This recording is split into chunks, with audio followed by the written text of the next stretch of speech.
எல்லாருக்கும் வணக்கங்க. இன்றைக்கி நம்ம பீனட் சட்னி எப்படி பண்ணலாம் அப்படின்னு பார்க்கலாம். இது வந்து ரொம்ப ரொம்ப உடம்புக்கு நல்லது. இதை செஞ்சு பாருங்கள், வித்தியாசமாக இருக்கும், டேஸ்ட்டாகவும் இருக்கும். அதுக்கு என்னென்ன தேவைன்னு இப்போ பார்த்துடலாம்.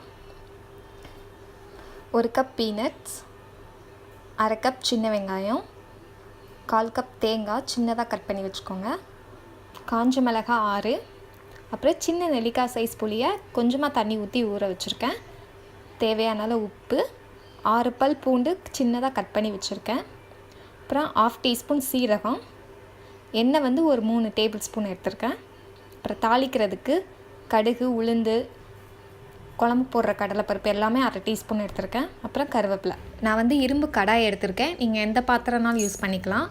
அதில் வந்து பீனட்ஸை வந்து நல்லா ட்ரை ரோஸ்ட் பண்ணி எடுத்துக்கோங்க, எண்ணெய் எதுவும் ஊற்றக்கூடாது. பாருங்கள், நல்லா இப்போ ரோஸ்ட் ஆயிடுச்சு. இப்போ ஆஃப் பண்ணிவிட்டு இதை ஒரு துணியில் வந்து நான் போட்டு வச்சுருக்கேன். நல்லா வந்து சூடெல்லாம் போகணும்.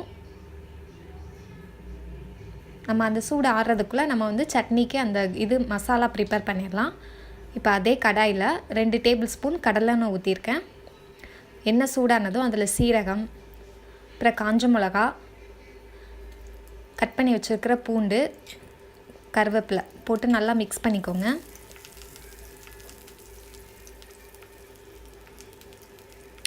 நான் வந்து வத்தல் 4 தான் போட்டிருக்கேன், மீதி வந்து நம்ம லாஸ்ட்டு தாளிக்கும் போது போடணும். இப்போ வந்து சின்ன வெங்காயத்தையும் சேர்த்துக்கலாம். சேர்த்துட்டு 1 நிமிஷம் நல்லா வதக்கி எடுத்துக்கோங்க. லைட்டாக வதங்கினா போதும், 1 நிமிஷம் வதக்கினா போதும். இப்போ தேவையான அளவு உப்பு போட்டு அதையும் சேர்த்து நல்லா மிக்ஸ் பண்ணி வதக்கிக்கோங்க. பாருங்கள், வெங்காயம் வதங்கிடுச்சு. இதில் வந்து நம்ம புளி ஊற வச்சுருக்கோம் இல்லையா, அதை அப்படியே அந்த தண்ணியோடய ஊற்றிடுங்க. புளி அரைக்கும் போது ஏன் நான் போடலை அப்படின்னா, அந்நேரம் அரைக்கும் போது ஒரு மாதிரி அந்த புளி வந்து அரைப்படாது, அதனால தான் நான் கொஞ்சம் ஊற வச்சு சேர்த்துருக்கேன்.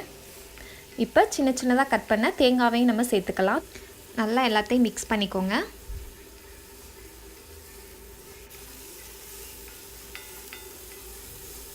இப்போ 1 நிமிஷம் ஆயிடுச்சு, நம்ம ஆஃப் பண்ணிவிட்டு இப்போ நம்ம ஆற வச்சுருக்கோம் இல்லையா, அந்த கடலை பருப்பெல்லாம் சேர்த்து இந்த மாதிரி ப்ரெஸ் பண்ணிக்கோங்க. ப்ரெஸ் பண்ணால் அதில் உள்ள தொலியெல்லாம் நல்லா பிரிஞ்சு வந்துடும். தொலியோடு போடக்கூடாது, மேக்ஸிமம் தொலி அவாய்ட் பண்ணிடுங்க. 1-2 இருந்தால் கூட பரவாயில்ல, ஆனால் ஃபுல்லாக தொலியாக போடக்கூடாது.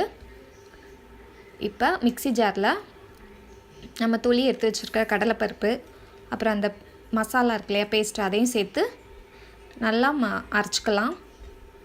தண்ணி ஊற்றி அரைச்சிக்கோங்க, ஏன்னா ரொம்ப கெட்டியாயிரும் நம்ம கடலை அரைக்கிறதுனால. இந்த மாதிரி பேஸ்ட்டை அரைச்சிக்கோங்க. இப்போ நம்ம இதை ஒரு பாத்திரத்துக்கு மாற்றிடலாம். மாற்றிட்டு அந்த மிக்சியில் கொஞ்சம் ஒட்டி இருக்கிறதையும் தண்ணி ஊற்றி கழுவி அந்த தண்ணி இதில் சேர்த்து நல்லா எல்லாத்தையும் மிக்ஸ் பண்ணிக்கோங்க. இப்போது நம்ம சட்னியை தாளிச்சிடலாம்.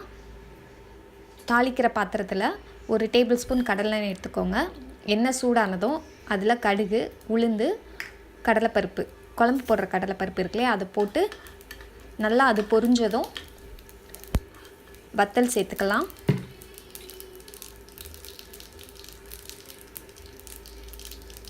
அப்புறம் கருவேப்பிலை போட்டு நல்லா தாளிச்சுக்கோங்க. இப்போ ஆஃப் பண்ணிவிட்டு நம்ம சட்னியில் ஊற்றிடலாம். ஊற்றிட்டு நல்லா மிக்ஸ் பண்ணிக்கோங்க. நமக்கு பீனட் சட்னி ரெடி ஆயிடுச்சு. நீங்கள் இதை கண்டிப்பாக செஞ்சு பார்த்துட்டு எப்படி இருக்குன்னு சொல்லுங்கள். கலாஸ் கிச்சனுக்கு சப்ஸ்கிரைப் பண்ணுங்கள். தேங்க்யூ.